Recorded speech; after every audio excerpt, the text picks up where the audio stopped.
In today's video, I am going to teach you how to add new menu bar on Google Chrome browser vertical bar windows.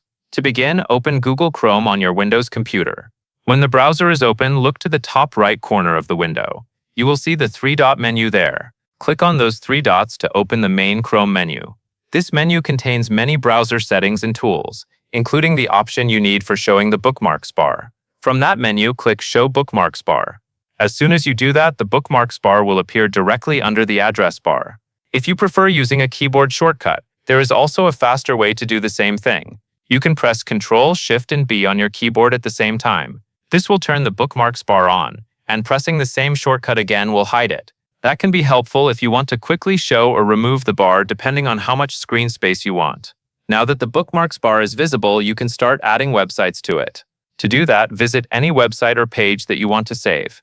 Once the page has loaded, go to the address bar and click the star icon.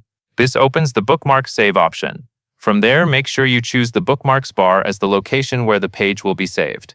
That way, the website will appear directly on the bar for easy access.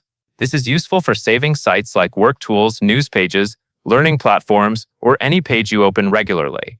Keeping your most important links in the bookmarks bar can make browsing feel faster and more organized. If the name of a bookmark is too long, you can shorten it when saving so it fits more neatly on the bar. After saving a few websites, you will see them lined up across the top of Chrome. You can click any one of them at any time to open that page instantly. That covers everything you need to know.